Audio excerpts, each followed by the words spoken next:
नमस्कार, आप देख रहे हैं प्रदेश का नंबर 1 और सबसे भरोसेमंद news channel India news Haryana और मैं हूं आपके साथ आयुष चित्रांश। आपका अपना news channel India news Haryana आज एक बार फिर से लेकर आया है इंडिया न्यूज की ओपीडी। जी हां, आपका अपना ओपीडी जहां पर आप घर बैठकर बेहतर इलाज पा सकते हैं। कोरोना से कैसे बचा जाए, अगर आपको भी कोई लक्षण है तो उसमें सावधानी क्या बरतनी है, परिवार में कोई संक्रमित है तो कैसे उसका ध्यान रखें, इन्हीं सब सवालों के लिए आपके अपने चैनल ने इस खास मुहिम की शुरुआत की है। तो अगले 1 घंटे डॉक्टरों का एक बड़ा पैनल हमारे साथ रहेगा। अगले 1 घंटे आप भी कोरोना महामारी से जुड़ी हर जानकारी को हासिल कर सकते हैं। अगले 1 घंटे तक आप हमारे इस फोन नंबर 01161362137 पर फोन करके सीधे डॉक्टर से बात कर सकते हैं। तो कार्यक्रम की शुरुआत करें, लेकिन उससे पहले हम एक बार फिर से आपसे ये निवेदन करते हैं कि आप सभी सोशल मीडिया पर वायरल हो रहे वीडियो और लेख पर जरा सा भी भरोसा न करें, क्योंकि ये आपके लिए जानलेवा हो सकता है। कोरोना के हर मरीज की परेशानी चूंकि अलग अलग है और कुछ लोग आपके मन में डर को पैदा करना चाहते हैं, इसलिए आप केवल डॉक्टर की सलाह पर ही कोई दवाइयों का सेवन करें। तो ओपीडी की शुरुआत करें उससे पहले कोरोना से जुड़ी हुई एक बड़ी खबर आप तक हम पहुंचाते हैं। हरियाणा के लिए ये अच्छी खबर है, क्योंकि हरियाणा में नए केस में बड़ी गिरावट दर्ज की गई है और संक्रमण घटने वाले 5 राज्यों में हरियाणा है। हरियाणा, दिल्ली, छत्तीसगढ़ और एमपी के अंदर हालात सुधर रहे हैं। पूरे देश की अगर हम बात करें तो संक्रमण की दर पूरे देश में अब 19.8% है। हरियाणा के लिए कुछ राहत की बात इसलिए है क्योंकि हरियाणा उन 5 राज्यों में शुमार है जहां पर संक्रमण की दर गिरी है और केसेस काफ़ी कम हो रहे हैं। हरियाणा के लिए ये एक अच्छी खबर है, लेकिन अभी भी आपको तमाम एहतियात बरतने हैं। जो गाइडलाइंस हैं कोविड के, उनका सख्ती के साथ आप सभी को पालन करना है, तभी ये जो चेन ब्रेक हुई है उसके और बेहतर नतीजे देखने को मिलेंगे। एक और बड़ी जानकारी इसी के साथ आप तक पहुंचा देते हैं। बड़ी खबर है, पीएम मोदी ने उच्च अधिकारियों के साथ बैठक की है और पीएम मोदी ने टेस्टिंग को बढ़ाने के निर्देश दिए हैं। इसमें घर घर जाकर कोरोना की जांच हो। प्रधानमंत्री ने कहा गांव में स्वास्थ्य सुविधाओं को और बढ़ाया जाए। प्रधानमंत्री ने यह भी कहा गांव तक ऑक्सीजन सप्लाई के इंतजामात हों। ये बात भी कही गई है प्रधानमंत्री की तरफ से। तो स्वास्थ्य सुविधाओं को बढ़ाने पर और जोर दिया जाए, गांवों तक भी अब ऑक्सीजन की सप्लाई की व्यवस्था सुनिश्चित हो। अधिकारियों के साथ आज बातचीत के दौरान प्रधानमंत्री की तरफ से यह निर्देश दिया गया है। उच्च अधिकारियों के साथ प्रधानमंत्री ने आज वर्चुअली ये मीटिंग की है, जिसमें यह निर्देशित प्रधानमंत्री की तरफ से किया गया है, जिसमें टेस्टिंग पर विशेष फोकस रहने की बात और विशेष फोकस देने की बात कही गई। प्रधानमंत्री की तरफ से गांव तक इन सुविधाओं का और विस्तार हो, ये बात भी कही गई। तो कुल मिलाकर के ये दोनों बड़ी और अहम जानकारी आप तक पहुंचा रहे हैं। और अब चलिए इंडिया न्यूज हरियाणा पे आज की ओपीडी की शुरुआत करते हैं। दोनों डॉक्टर मेरे साथ जुड़ चुके हैं, उनका परिचय मैं आपके साथ करवा देता हूं।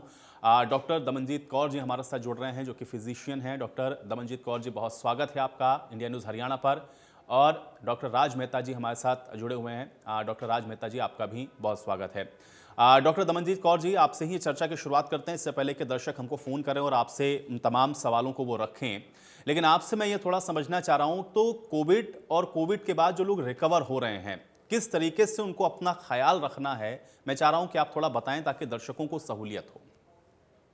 देखिए, आपने 2 बातें कही। पहले तो कोविड, अगर मानो किसी को आज के टाइम में किसी को बुखार आ रहा है, गले में खराश है, जुकाम है, शरीर में टूटन है, इवन अगर किसी को दस्त है, वो भी कोरोना के शुरुआती लक्षण हो सकते हैं। अगर हमें ऐसे कोई लक्षण आ रहे हैं तो जो भी डॉक्टर हमारे पास हैं, जो हमारे फैमिली डॉक्टर हैं या जो हमारे संपर्क में हैं, हमें उनसे मिलना चाहिए। और अगर वो हमें राय दें तो हमें कोविड का टेस्ट जरूर कराना चाहिए। अगर डायग्नोज होता है मानो कि किसी को कोविड है, तो पहली बात अभी भी यही है कि कोविड में 80 से 85% मरीज ऐसे होते हैं जो घर पे ही बिल्कुल ठीक हो सकते हैं। बस उन्हें निगरानी और सावधानी बरतने की जरूरत है। सावधानी ऐसे कि उन्हें बाकी परिवार से खुद को अलग रखना होगा। उनको रेगुलरली अपना बॉडी का तापमान और ऑक्सीजन लेवल घर पे चेक करने होंगे। तो वो डेली अपना रिकॉर्ड बनाएं कि बुखार कितना आता है, नॉर्मल रहता है या फीवर आता है तो कितना रहता है, ऑक्सीजन लेवल कैसे रहते हैं। अगर ऑक्सीजन लेवल हमेशा ही 95 से ऊपर रहते हैं तो हम एक काम और उन्हें एडवाइस कर सकते हैं कि आप 5-6 मिनट नॉर्मल स्पीड पे चलें, नॉर्मल पेस वॉकिंग करें 6 मिनट के लिए। और फिर ऑक्सीजन लेवल दोबारा चेक करें। हम्म अगर इसको हम वॉक टेस्ट बोलते हैं। अगर वॉक करने पे भी ऑक्सीजन लेवल 95 से ऊपर ही रहता है या जितना आपने पहले टेस्ट किया उससे 3 पॉइंट से ज्यादा नहीं गिरता, तो बहुत कम चांस है कि कोविड सीवियर रहेगा। ऐसे निगरानी 14 डेज तक रखनी है। लेकिन इस दौरान अगर सेचुरेशन लेवल गिरता है या तेज बुखार आता है जो नॉर्मल पैरासीटामोल से नहीं टूटता, जी जी। तो हो सकता है आपको भर्ती होने की जरूरत हो।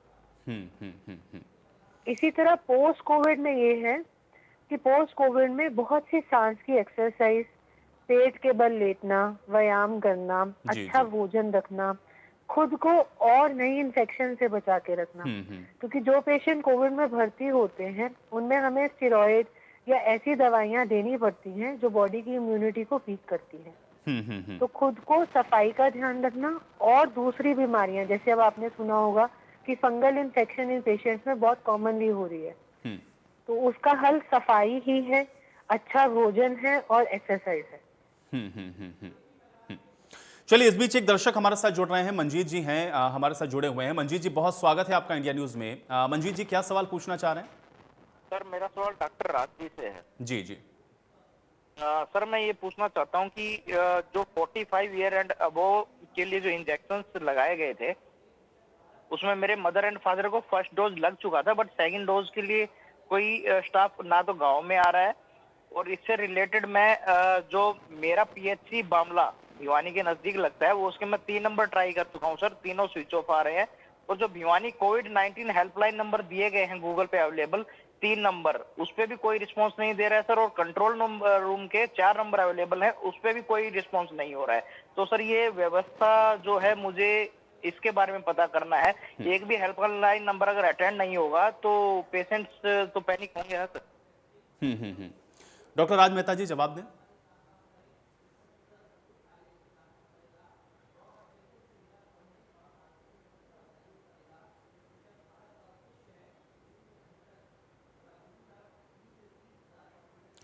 चलिए डॉक्टर राज मेहता जी, मैं माफ़ी के साथ आपको रोकूंगा, कुछ ऑडियो में तकलीफ है, मुझे लग रहा है आपकी ऑडियो यहाँ तक पहुँच नहीं रही है। मैं इसको दुरुस्त करवाता हूँ, उसके बाद मैं आपके पास वापस आऊँगा, आप इनके सवालों का जवाब जरूर दीजिएगा। लेकिन दमनजीत कौर जी, एक चीज़ मैं और जानना चाह रहा हूँ, थोड़ा सा इस चीज़ को और बताएं, क्योंकि पोस्ट कोविड के बाद बहुत सारे लोग ये शिकायत कर रहे हैं कि उनको बहुत तरीके की ऐसी दिक्कतें हैं जिसको वो इस समय महसूस कर रहे हैं।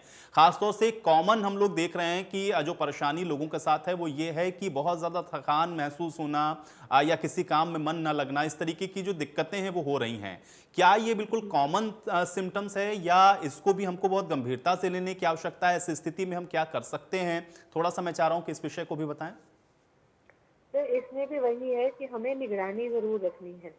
पोस्ट कोविड भी लोगों को जो लक्षण आते हैं, एक तो यही है कि आपको और बीमारियां ना आए, तो आप रेगुलरली अपना ऑक्सीजन लेवल, टेम्परेचर मॉनिटर करते रहे घर जाने के बाद भी। डाइट आपको बहुत अच्छा रखना पड़ेगा।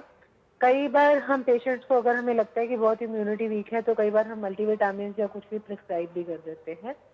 और खाना पीना, भोजन बहुत अच्छा रखना जरूरी है। ऐसे में व्यायाम का, खास तौर पे योगा का अच्छा रोल रहता है। लेकिन इसमें एक चीज जो और ऐड करनी बहुत जरूरी है कि सांस की एक्सरसाइज तो करनी है, लेकिन बॉडी को ओवर एक्सर्ट नहीं करना।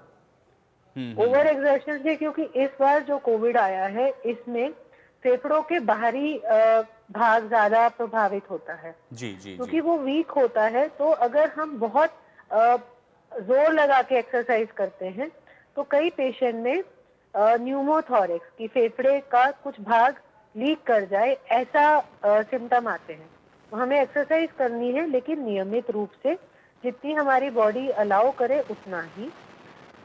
शुद्ध हवा में जितना रह पाए, जितनी सफाई रख पाए, खाना पीना अच्छा रखें, पेट के बल लेटे। प्रोनिंग का बहुत रोल है, क्योंकि जब कोविड होता है वो फेफड़ों के कुछ भाग में निमोनिया पैदा करता है।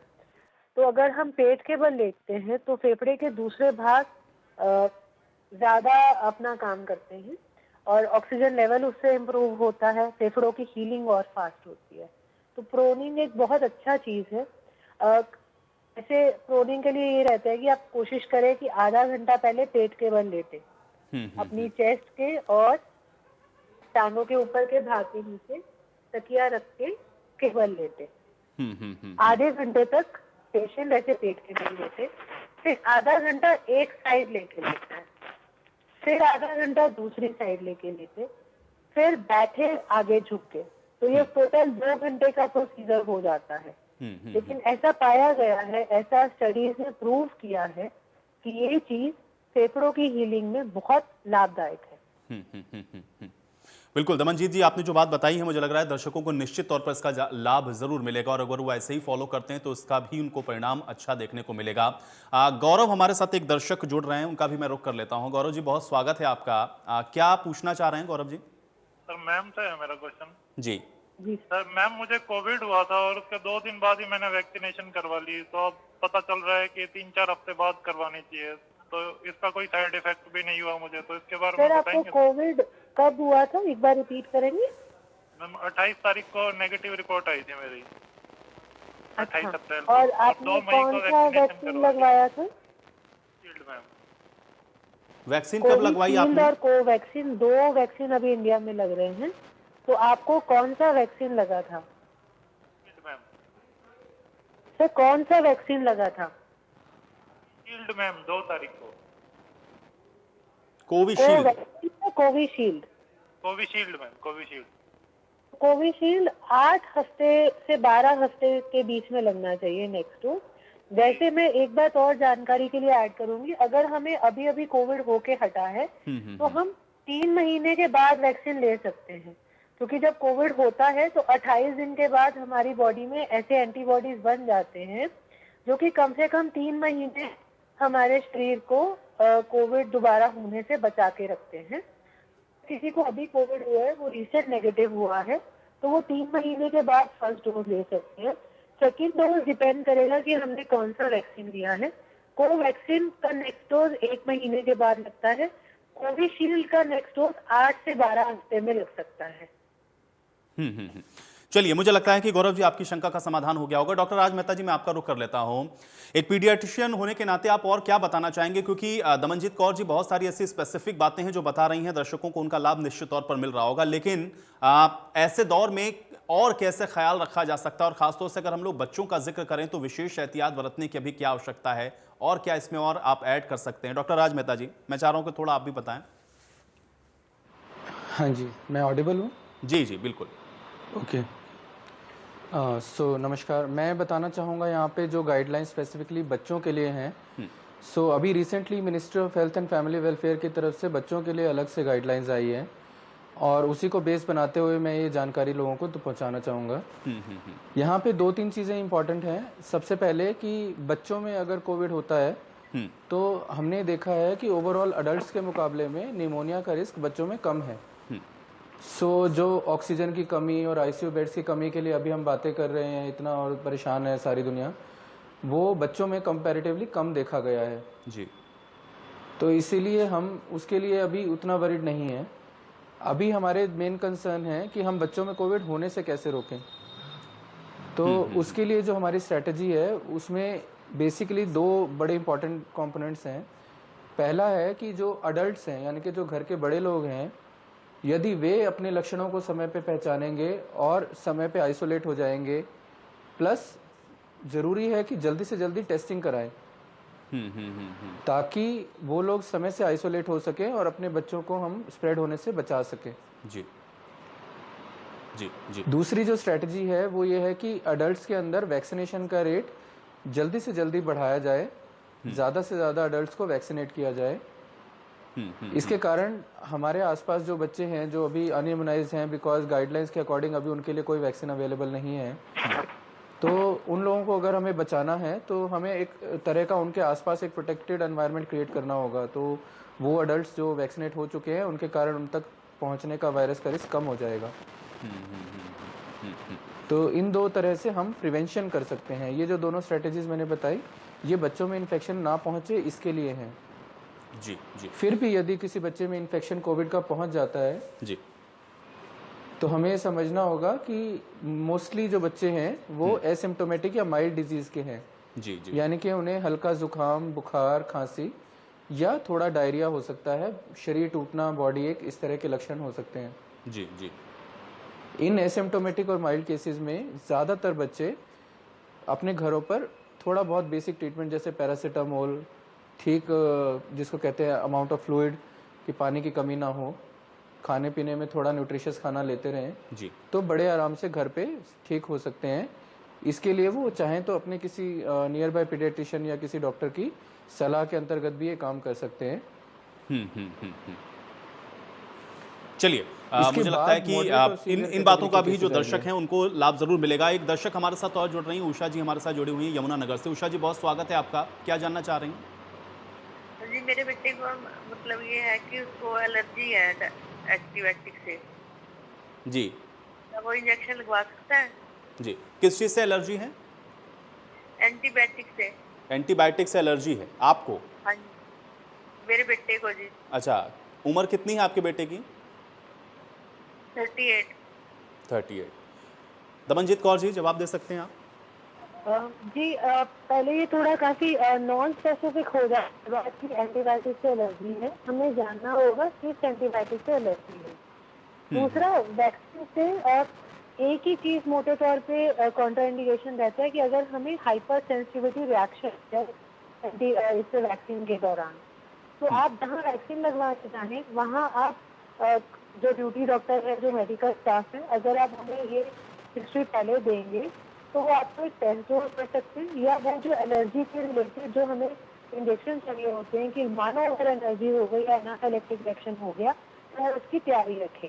एक चीज से एलर्जी, हर चीज से एलर्जी हो ऐसा जरूरी नहीं है। तो आप वैक्सीनेशन के लिए जा सकते हैं उन्हें लेके, लेकिन जहाँ जाए वहाँ प्रॉपर अपनी हिस्ट्री जरूर व्यक्त करें कि इन्हें इस एंटीबायोटिक से एलर्जिक रिएक्शन होता है।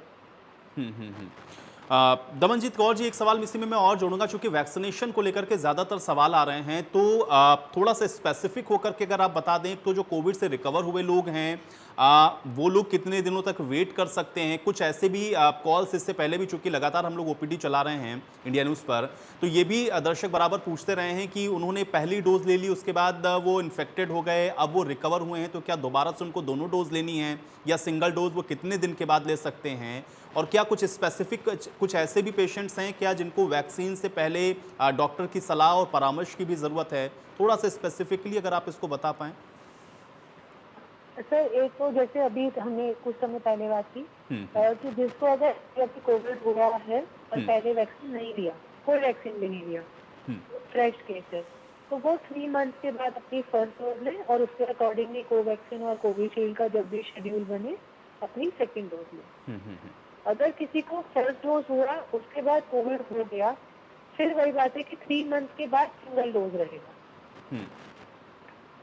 और जिनको नहीं हुआ उन्हें जल्दी से जल्दी वैक्सीनेशन अपना करवाना चाहिए। कई पेशेंट होते हैं जो ऑलरेडी इम्यूनोसप्रेसेंट ड्रग्स पे रहते हैं, जैसे कि ऑलरेडी स्टेरॉइड पे रहते हैं, या कुछ गठिया के मरीज होते हैं जिनको ऐसी दवा दी जाती है जिनसे बॉडी की इम्यूनिटी वीक होती है। इन पेशेंट्स को अपने डॉक्टर से राय लेनी होती है। कुछ समय के लिए उनकी ये दवाइयाँ बंद की जाती हैं, क्योंकि वैक्सीन इसी तरह से काम करता है। वैक्सीन हमारी इम्यूनिटी को प्रोवोक करता है। हम बहुत छोटी मात्रा में वायरस या वायरस से मिलके कुछ कण बॉडी में इंजेक्ट करते हैं, इसीलिए इंजेक्ट करते हैं कि हमारा शरीर प्रिपेयर हो कि आगे ऐसा वायरस या ऐसे उसके लक्षण कुछ हमारी बॉडी में आए तो हमारी बॉडी उससे फाइट कर पाए। तो जो इम्यूनोसप्रेसेंट ड्रग्स के पेशेंट होते हैं उनकी डोज कुछ समय के लिए मॉडिफाई की जाती है। सेकंड होता है, कुछ पेशेंट होते हैं जिनको हार्ट अटैक हुआ होता है और वो खून पतला करने वाली दवाइयों पे होते हैं। जी जी। उनके लिए कोई कॉन्ट्राइंडिकेशन नहीं होता, उनकी दवाई बंद भी नहीं करनी होती वैक्सीन से पहले। वो बस ये रहता है कि उनके लिए सावधानी हमें ज्यादा बरतनी पड़ती है कि जहाँ इंजेक्शन दें वहाँ पे नील ना बन जाए, वहाँ पे कोई सूजन ना आए, तो दबाव ज्यादा रखना पड़ता है। और खून पतला करने की दवाइयाँ होती हैं जिनको एंटीकोएगुलेंट्स बोलते हैं, उनको कुछ समय के लिए शायद बंद करना पड़ता है, लेकिन वही बात है कि आपको प्राइमरी डॉक्टर जिससे ट्रीटमेंट चल रहा है उससे संपर्क करके ही दवाई रोक के फिर वैक्सीन लेना होगा। बिल्कुल। डॉक्टर राज मेहता जी, चूंकि आपने बताया कि बच्चों के लिए आप बहुत बेहतर तरीके से आपने इसको पहले भी बताया कि क्या क्या करना है, बच्चों को कैसे इन सारी चीज़ों से हम बचा सकते हैं।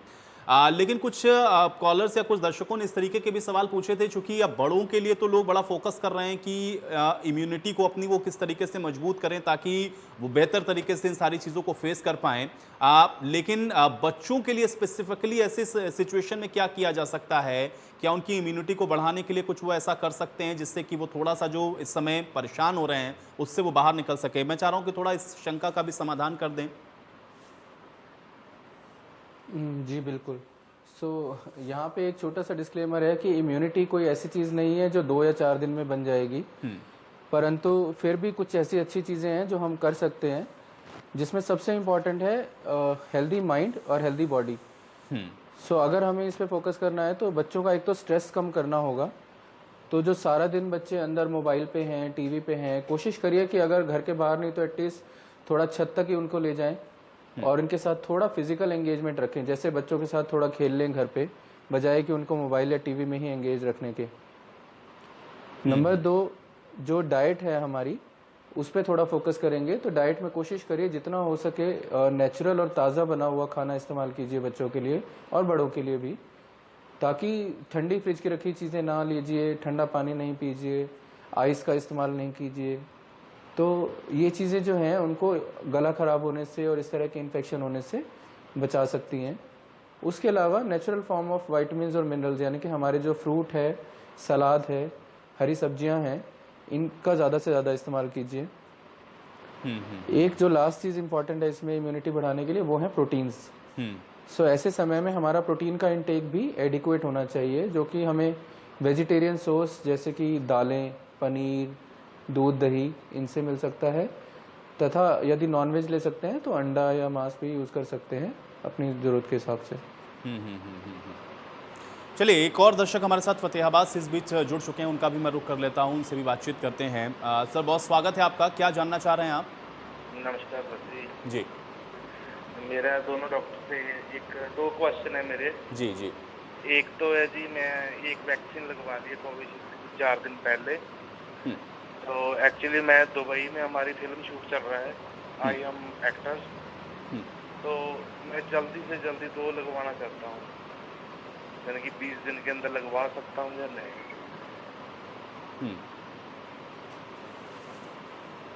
मुझे लगता है कि शायद ये तो गाइडलाइंस में भी नहीं और इसके लिए प्रॉपर टाइमिंग पहले से ही निर्धारित की जा चुकी है। फिर भी मैं आपकी बात का जवाब ले लेता हूँ। दमनजीत कौर जी, जवाब दे दें इनकी बात का, यशपाल जी की बात जी सर, नहीं, ऐसे वैक्सीन जल्दी लगवा के कोई एडवांटेज नहीं मिलेगा। जो वैक्सीन काम करता है, जब हम दोनों डोज लग चुके होते हैं, उसके भी जो पाया गया है 15 to 20 डेज के बाद मैक्सिमम एंटीबॉडी जनरेशन होता है। तो हम अगर जल्दी लगवा भी लेंगे तो हमारा बॉडी हमारे स्केड्यूल के हिसाब से काम नहीं करेगी। इम्यून सिस्टम अपना टाइम लेगा पूरा काम करने। यशपाल जी, दूसरा सवाल आपका। चलिए, यशपाल जी शायद अपना सवाल पूछ चुके हैं। मुझे लग रहा है कि शायद उनको उनके सवाल का जवाब भी मिल गया होगा। दमनजीत जी, एक चीज़ मुझे और बताएं कि पोस्ट कोविड के बाद क्या विशेष कुछ ऐसी बातें, जैसे आपने बताया कि ऑक्सीजन लेवल हमको चेक करना है, फीवर को हमको लगातार मॉनिटर करना है, लेकिन क्या कुछ और भी चीज़ें ऐसी हैं? खासतौर से कुछ ऐसे भी सवाल मेरे पास आए हैं जिसमें ये पूछा गया है कि अगर मैं बीपी का पेशेंट हूँ या मैं डायबिटिक का पेशेंट हूँ, तो क्या मुझे प्रॉपर इन सब चीज़ों की भी मॉनिटरिंग करने की ज़रूरत है पोस्ट कोविड वाली सिचुएशन में भी? जी, और ज़्यादा इम्पोर्टेंट हो जाता है, खास तौर पे शुगर के पेशेंट्स के लिए। जैसे मैंने पहले कहा कि कोविड में ज्यादातर लोगों को जो भर्ती होते हैं या जिनका ऑक्सीजन लेवल ड्रॉप होता है, उन्हें हमें स्टेरॉइड देने पड़ते हैं। स्टेरॉइड शुगर की मात्रा को बहुत तेजी से बढ़ाते हैं। स्टेरॉइड ब्लड प्रेशर को भी कुछ हद तक बढ़ाते हैं।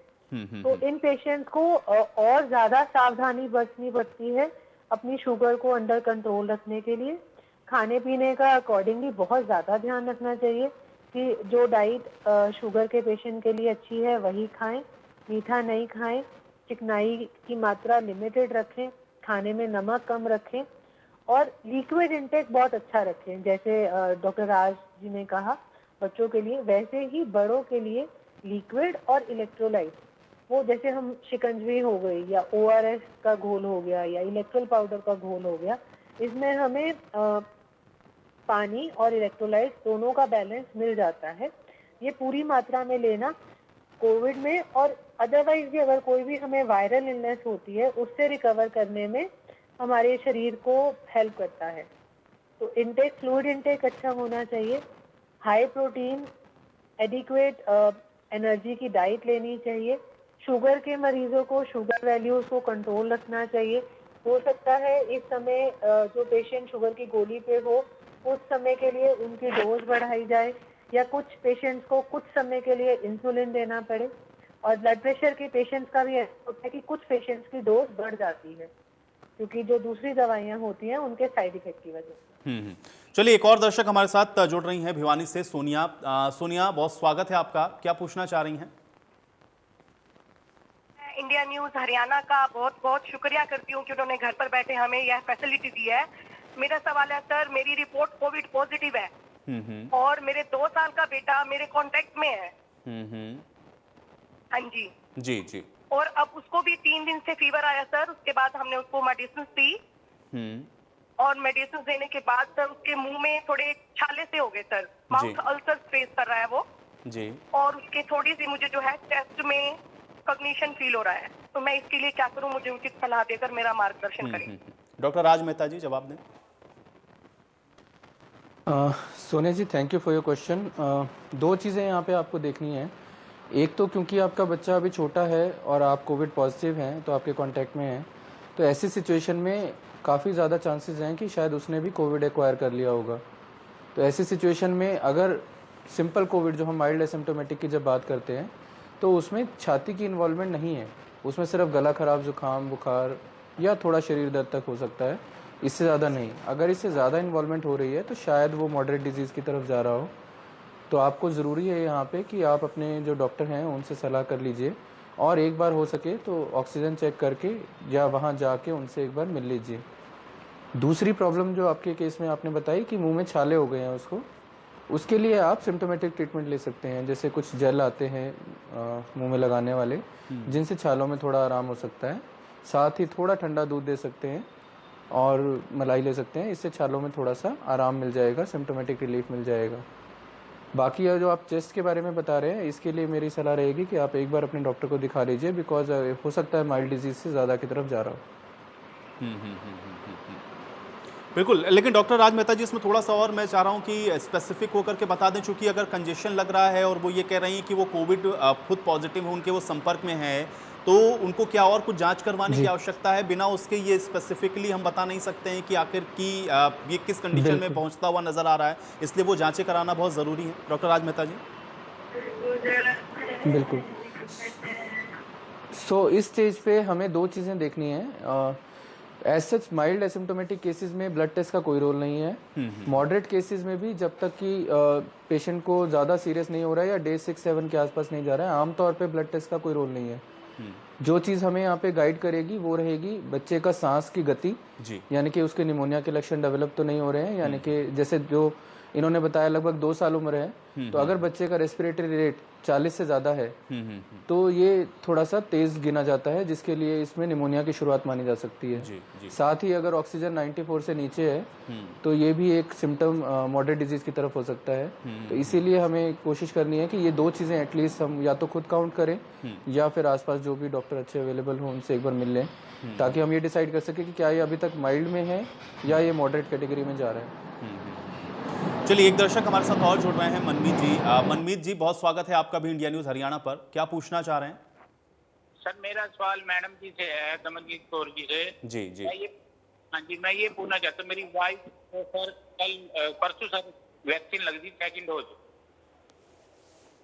हेलो जी मनमीत जी, मैं सुन रहा हूँ, सवाल पूछें। हाँ जी सर, मेरी वाइफ को कल सर 2nd डोज लगी थी कोवैक्सीन की सर, तो तब से उनके सर फीवर वगैरह काफी आ रहा है सर उनको। और कोई तकलीफ है मनमीत जी? हाँ जी, उनके पाँव में दर्द और सर बुखार वगैरह है। अच्छा, ठीक है। तमनजीत कौर जी, जवाब दें। जी, वैक्सीन के फीवर आ सकता है, ये कॉमन नोन इफेक्ट है। शरीर में दर्दें भी आ जाती हैं, ये भी वैक्सीन का इफेक्ट हो सकता है। इसके लिए आप पैरासीटामोल की गोली दे सकते हैं उन्हें, 650 mg तक एक बार में दे सकते हैं। और अगर फीवर रहता है तो आप हर 4 से 6 घंटे में इसको दोबारा दे सकते हैं। पैरासीटामोल ही देना चाहिए, बाकी एंटी इंफ्लेमेटरी या और जो बुखार उतारने की गोली है प्रेफरेबली वो नहीं देनी चाहिए, क्योंकि ये इम्यूनिटी बन रही है तो वो बने। पैरासीटामोल तापमान ज्यादा तेज नहीं आएगा इससे। अगर 100 डिग्री से ज्यादा आ रहा है फीवर तो आप पैरासीटामोल की टेबलेट दे सकते हैं। चलिए, एक और दर्शक विमला जी हमारे साथ जुड़ रही हैं रोहतक से। उससे ठीक हो जाएंगे। जी जी, विमला जी भी हमारे साथ एक दर्शक जुड़ रही हैं रोहतक से। विमला जी, बहुत स्वागत है आपका, क्या पूछना चाह रहे हैं? हेलो विमला जी, क्या पूछना चाह रही हैं? जी सर मैं ये पूछना चाह रही हूँ कि मेरे को 30 अप्रैल को मैं कोरोना पॉजिटिव आई। जी मेरा ये सवाल है कि 30 अप्रैल को मैं कोरोना पॉजिटिव आई जी, और मेरी 2 बेटियां हैं। धीरे धीरे 2 दिन के बाद पहले छोटी बेटी को बुखार आया, फिर बड़ी बेटी है मेरी 9 साल की, उसको बुखार आया। फिर मेरी जो बेटियां दोनों बिल्कुल ठीक हैं, वो खेलती रही, पैरासीटामोल दी, लेकिन मेरे अंदर बहुत ज्यादा वीकनेस आई हुई है, क्योंकि जैसे ज्यादा भूख लग रही है, लेकिन बेटियां बिल्कुल ठीक है। तो मैं ये पूछना चाह रही हूँ कि जो मेरे अंदर जैसे मैं अपने जो खाने पीने की जो फील कर रही हूँ, तो क्या बेटियों को क्या डाइट दूं जिससे कि इनको डर लग रहा है कि कभी और ये पॉजिटिव ना हो, क्योंकि 2 दिन में ही ठीक होगी। मैंने इनका टेस्ट नहीं करवाया लेकिन इनको फीवर आया। ये मेरे साथ मेरा ये सवाल। चलिए, डॉक्टर राज मेहता जी, मुझे लग रहा है कि आप इनकी शंका का समाधान कर सकते हैं। जी, सबसे पहले तो मैं इनको ये बताना चाहूँगा कि ज़्यादातर बच्चों में जो माइल्ड एसिम्प्टोमेटिक केसेस हैं उनमें 1-2 दिन के लिए ही बुखार आता है। तो हालांकि मैं आपको डराना नहीं चाहता, बट हो सकता है कि आपके दोनों बच्चे भी कोरोना से संपर्क में आ चुके हों। दूसरी चीज़, बच्चों में ज़्यादातर केसेस के अंदर हल्का बुखार, शरीर टूटना ही रहता है थोड़ा बहुत, और बड़ों के मुकाबले में वो देखा गया है कि जल्दी रिकवरी दिखा रहे हैं। तो अच्छी बात है। डाइट के मामले में आप जो जानना चाहते हैं, बच्चों के लिए जैसे मैंने पहले भी जिक्र किया है कि जितना हो सके ताज़ा बना हुआ खाना दें, उनका हाइड्रेशन ठीक रखें। उसके लिए पानी, दूध, ORS, इलेक्ट्रॉल, नारियल पानी, दाल का पानी, जो भी घर में मिलता है आराम से लिक्विड, बच्चे आपकी उम्र के हिसाब से लेना चाहें वो ले सकते हैं। और थोड़ा सा विटामिन और प्रोटीन का इंटेक बढ़ाना है, यानी कि फल, फ्रूट, सलाद, सब्जियां ज़्यादा लेनी है, और दालें, पनीर, प्रोटीन ये ले सकते हैं। चलिए, एक और दर्शक हमारे साथ नितिन जुड़ रहे हैं भिवानी से, मैं उनका भी रुख कर लेता हूं। नितिन जी, बहुत स्वागत है आपका, क्या पूछना चाह रहे हैं? हाँ, मैं ये पूछना चाह रहा हूँ, मेरी मम्मी को कोविड पॉजिटिव हुआ था 10 दिन पहले जी, और अब वो ठीक है, बट उसमें अभी मतलब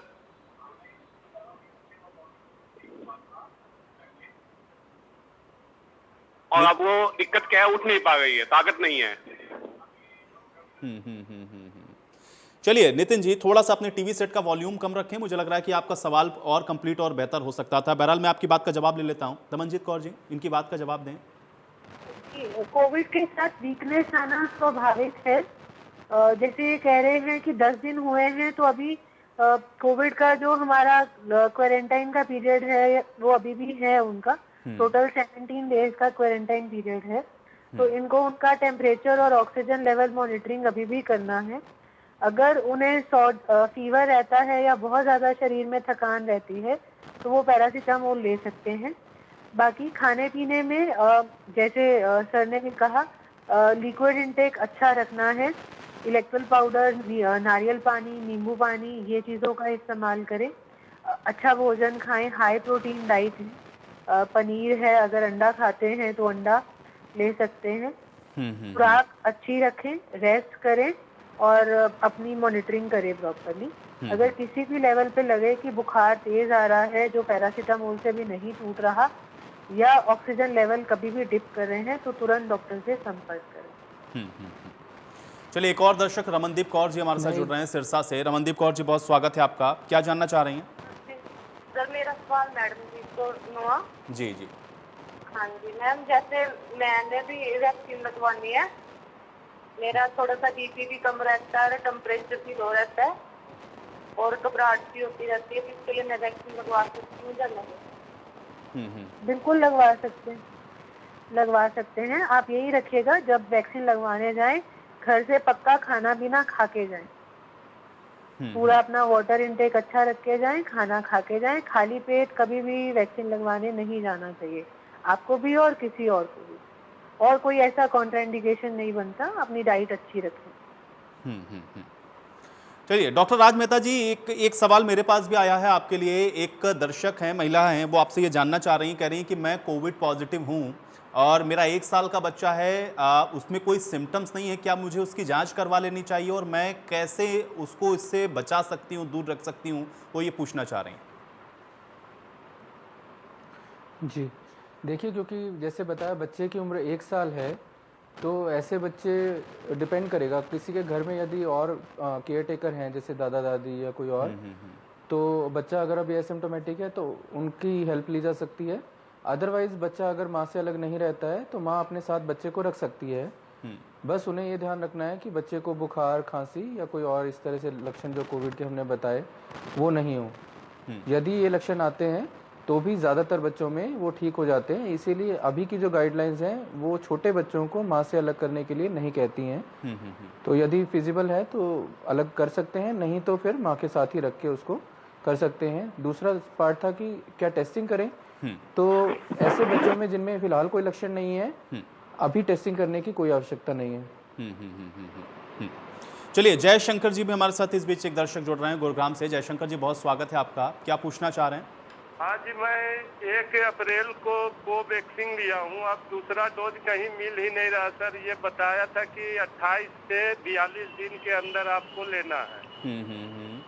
तो अब ये लेट जो हो रहा है, इससे कोई हर्ज तो नहीं होगा सर? जी जी जी, ठीक है, मैं आपकी शंका का समाधान करता हूँ।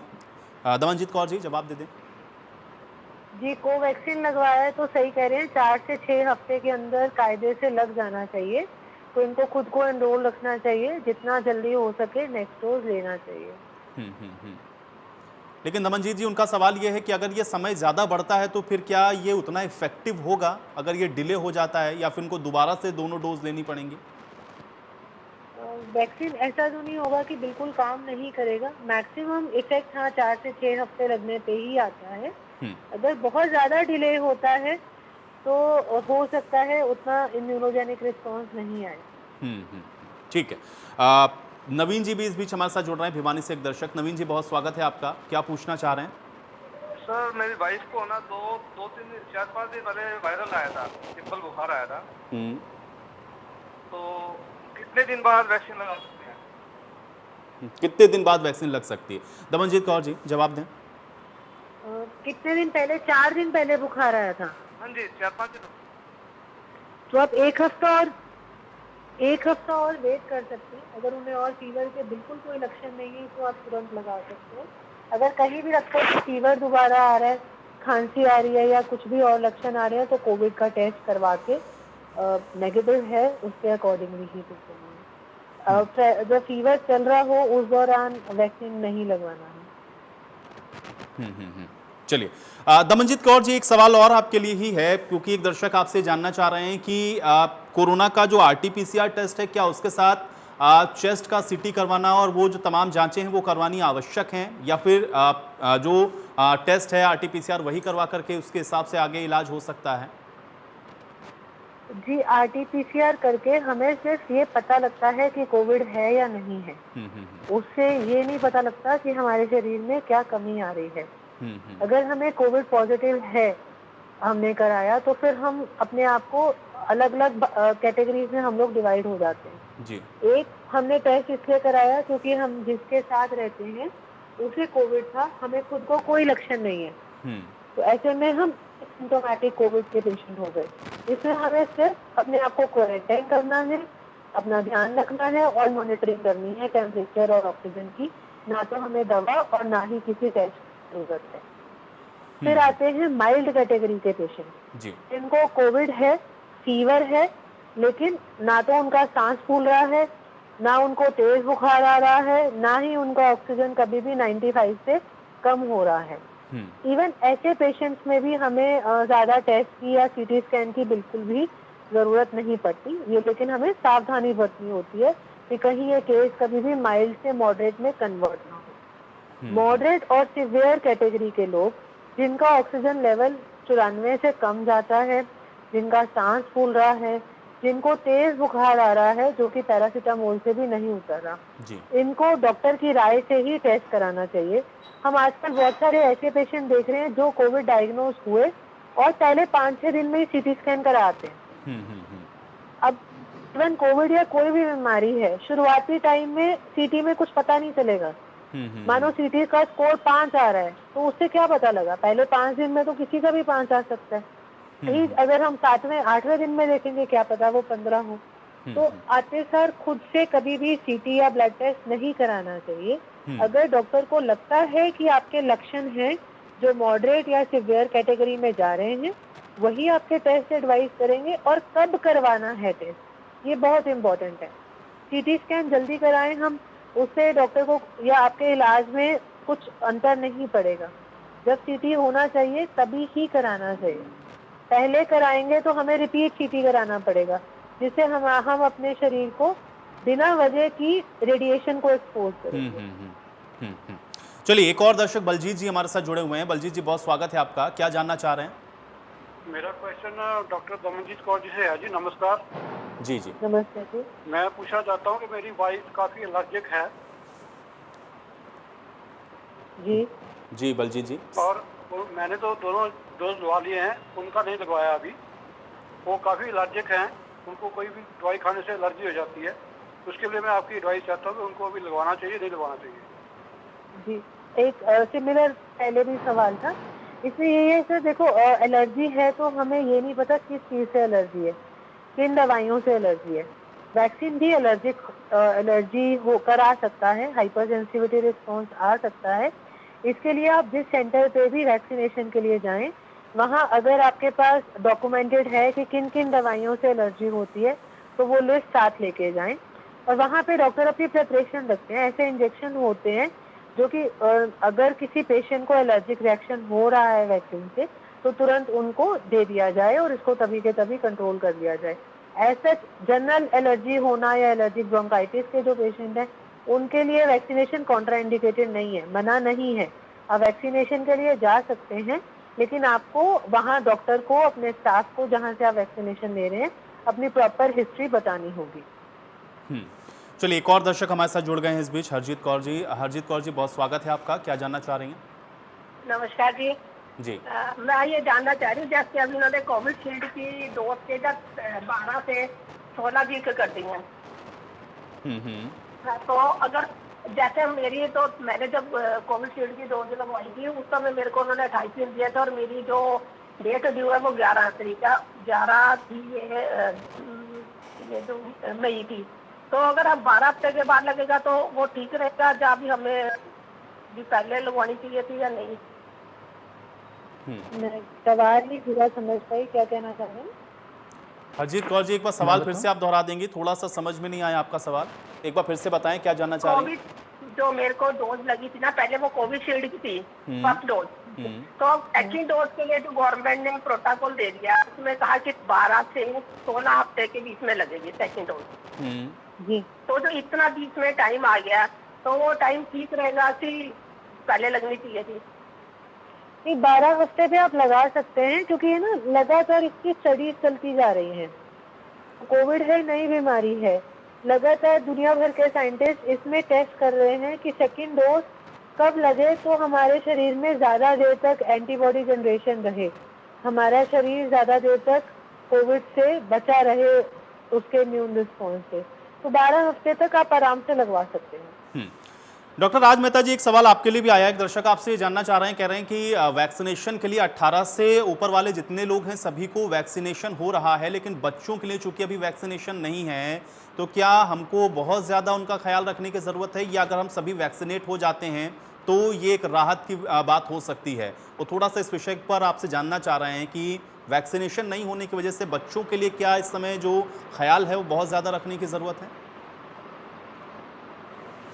जी, जैसे मैंने पहले भी बताया था, हमारे यहाँ पे 2 स्ट्रैटेजीज़ हमें हेल्प करेंगी। पहली है कि जब तक बच्चों के लिए कोई वैक्सीन ऑफिशियली नहीं आ जाती है, तब तक हम अडल्ट्स की वैक्सीनेशन पे ज़्यादा से ज़्यादा स्ट्रेस करें, जल्दी से जल्दी उसे पूरा करने की कोशिश करें।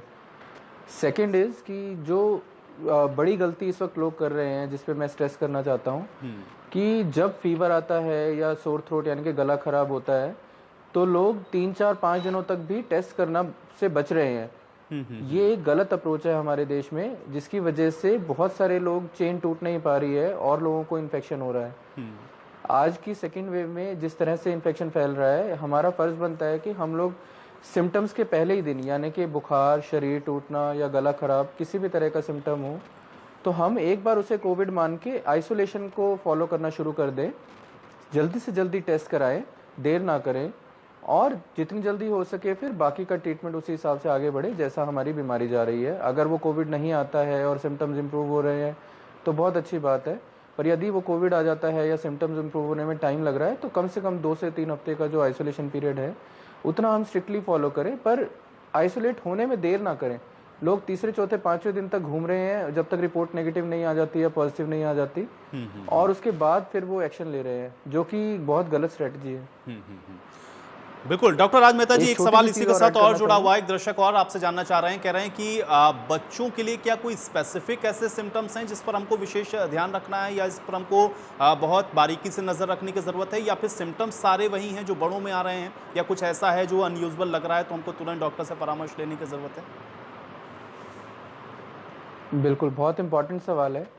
सो जनरल कोविड के सिम्टम्स सेम हैं, फीवर, बॉडी एक, गले में खराश होना या गले में दर्द होना, और उसके साथ साथ बच्चों में भी और बड़ों में भी डायरिया भी एक सिम्टम है कोविड का। तो ऐसे केसेस में ये शुरुआती सिम्टम हो सकते हैं कि ये कोविड हो। तो अगर किसी को भी ऐसे सिम्टम आते हैं तो जल्दी से जल्दी उसे कोविड टेस्ट के लिए आइडली तो खुद चले जाना चाहिए, अदरवाइज कम से कम डॉक्टर से सलाह लेके कोविड की टेस्टिंग के लिए ज़रूर चले जाना चाहिए। दूसरा बात आती है कि कब कोविड बढ़ रहा है, ये पहचानना हमें बहुत ज़रूरी है जी।